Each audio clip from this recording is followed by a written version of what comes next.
Hey guys, in this video I'm gonna help you with this Prac class 13a. So let's see how to find the integral of these functions using the definition of integral and mean value theorem, right? For instance, let's do this question here. So when you are given this problem, look at the function. This function is continuous, and also this is differentiable. This is continuous. Then we can use the definition of integral, right? So in this case, we have to evaluate the integral on AB interval, on closed interval AB, right? If you remember this exponential function, you know the exponential function is something like this.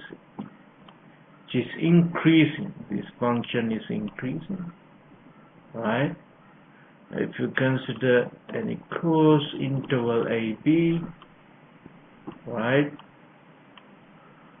So on this interval, this function is increasing, and let us consider any partition in this interval. So P be a partition in this interval of. So let's consider any partition of this interval AB. So P is a partition of AB interval. So this is the partition, right? This is the partition. So let's compute lower sum and upper sum of this function corresponding to this partition, right? Let me take the blackboard. So for that partition, we can define the lower sum and upper sum of f, right? So this is the lower sum. So when you consider this subinterval, so we know P, so this is our partition P. We consider any subinterval. So x sub I minus 1, comma x sub I is any subinterval. This is any subinterval of that partition, right? So these are the subinterval. You take any subinterval of, right? This is the general subinterval. So in this interval, on this interval, can see that e to the x sub I minus 1 is the minimum of f on this interval, right? This is the minimum and this is the maximum. Then the lower sum, right? Lower sum of f corresponding to that partition is sum goes from 1 to n. So because we splitted that AB interval into n subintervals, right? 1 to n. So this is the minimum. This is the minimum of the function exponential, right? Minimum, right? This n, this is the minimum because this function is increasing, right? This is the minimum of the exponential function on this interval, right? This is the minimum. This one times the width of this subinterval. Width is x sub I minus x sub I minus 1. And similarly, you can define the upper sum, right? So upper sum of f corresponding to that partition, right? So sum goes from 1 to n because we have n number of subintervals, right? So for each subinterval, or if you consider this subinterval, this is the maximum of f. Maximum value of f on this interval is right here. Because that function is increasing, the maximum is x e to the x sub I. This is the maximum value of f over that subinterval here, right, times the width of that subinterval, and you have to add all subintervals like that, right?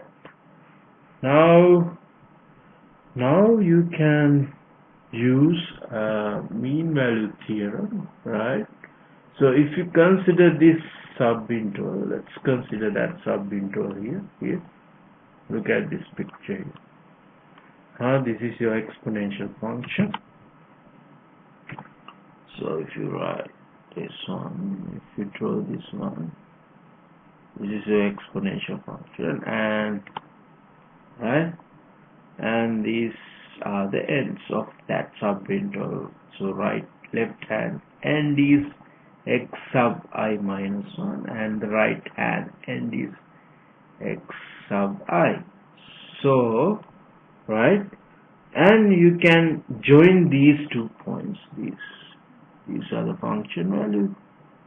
Now you can join these 2 points with a straight line, right, like this, right?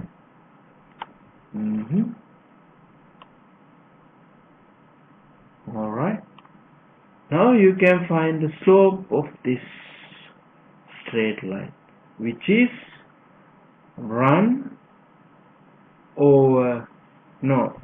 rise over run, e to the x sub I minus e to the x sub I minus 1. This is the rise divided by run. Run is x sub I minus x sub I minus 1. This, so we learned that last week. So if you have the straight line, right, this is because this function is continuous, right, and differentiable. This function is continuous, then there exists a point in between x sub I minus 1 and x sub I, right, let's call c sub I, such that the slope of the function at this point is same with the slope of this straight line. That is the mean value theorem. So slope of the function at this point is f prime of c sub I. This should be equal to the slope of this straight line joining these 2 points, right, which is equal to this quantity, right? So you know when you differentiate exponential function, you get itself ex. Now you have to plug this point into that differentiated function, which is e to the c sub I is equal to this one here. This is the slope of that straight line joining these 2 points, right? So you can cross multiply this quantity, then you can rearrange that equation, then you get this one, e to the c sub I times the width of that subinterval equals difference between these 2 quantities, right? And you know, so because this exponential function is is an increasing function. Here you have x sub I minus 1, x sub I, and in between you have c. So these are the function values, right? These are the function values. So here this one is clear, pretty clear. Exponential e to the x sub I minus 1 is smaller than e to the here c sub I, e to the c sub I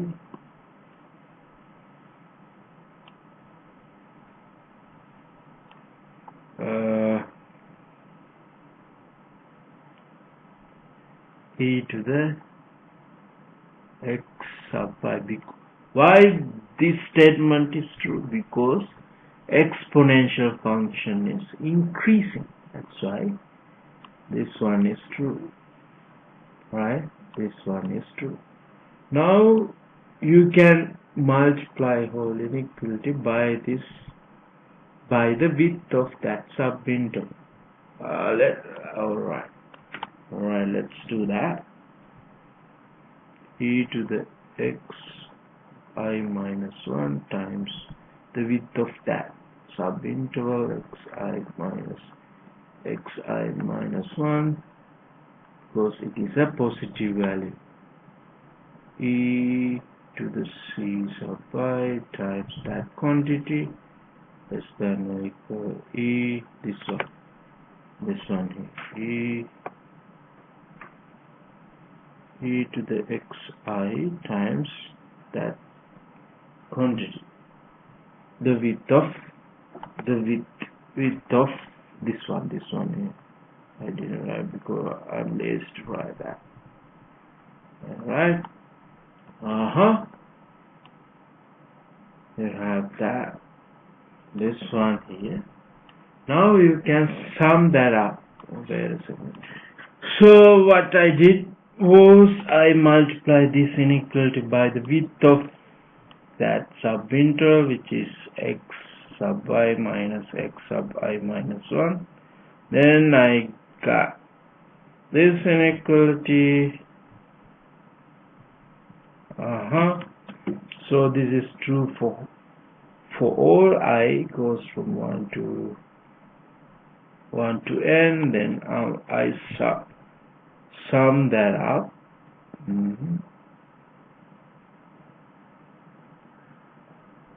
From 1 to n, from 1 to n, from 1 to n, right?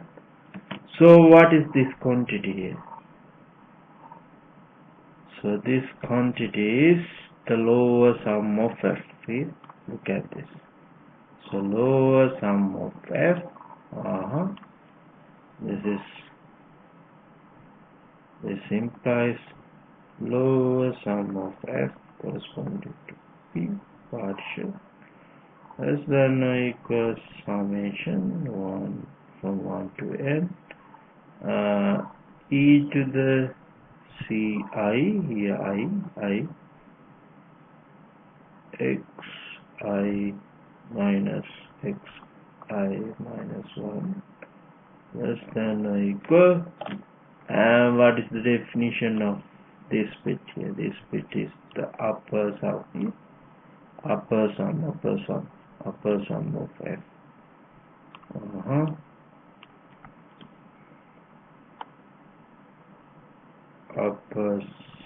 of f corresponding to p partition. Alright, so now we can use our mean value property. What is our mean value property? This one here. So I plug this one into this bit, right? Let's plug that one. Lower sum of f corresponding to p partition less than or equal summation 1 to n. If you plug this bit here, this is converted to exponential x I minus e to the x sub I minus 1 less than or equal upper sum of f comma right. Alright. So what is this one? E to the x sub 1. Let's write this down. This one is same with e to the x sub 1 minus e to the x sub 0, and this is the first term of this summation. This is the first term. The second term is e to the x. Now you plug 2. You substitute 2 into here. E sub 2 minus e to the x sub 1. Now you can cross this off. Similarly, okay. And the last term, n term is e to the x n minus e to the x n minus 1. See that this one goes with this one. Alright. This one goes with the term next to this. Alright. So finally you get e to the xn is b, the right end of interval AB, minus e to the a. This one is, this quantity is less than lower sum of e f upper sum of b f. For this is true for each particle, each partition, each partition P of AB interval, right? AB interval. Therefore, this quantity should be same with integral of f. F is exponential x from a to b. Right? I hope you understood these steps. So here first, so what we did, we start off with the definition. So we consider any partition of AB interval, and now we consider the sub-interval of this one. This is a sub-interval of that partition, right? And you know that this function is increasing, so the minimum of this function over this interval is here, this end, and this is the maximum. This is the maximum, e to the x sub I. Then you can find the lower sum of f corresponding to that partition, which is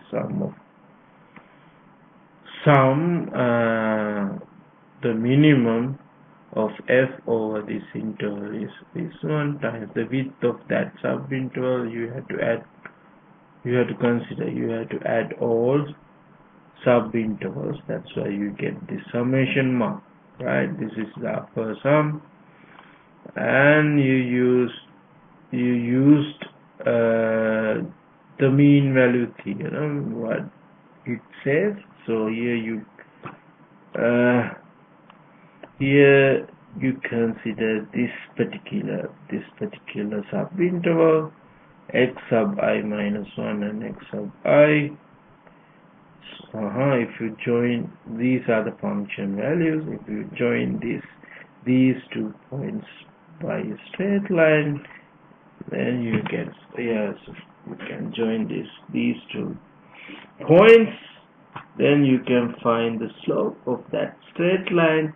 The mean value says this slope is same with the mean value says their x is a point in between these 2 points, say c sub I, such that the derivative of the function at this point is same with the slope of this straight line, which is this. You can rearrange these. This is the rearrangement of previous equation. You know this property because this exponential function is increasing, right? This is true because the function is increasing. Then I multiply inequality by the width of that subinterval, right? Then you get, then sum them up. Right, so this is the definition of lower sum of f, upper sum of f. Finally you get this inequality here, this inequality. So this what does it mean? So the lower sum, if you consider any partition of AB, right, that lower sum is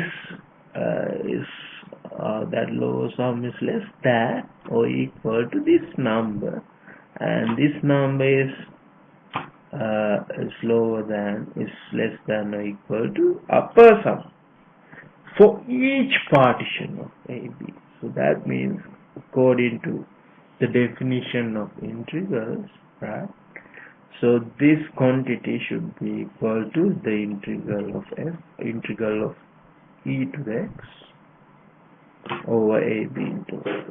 I hope you understood this. I think you can do rest of problems here.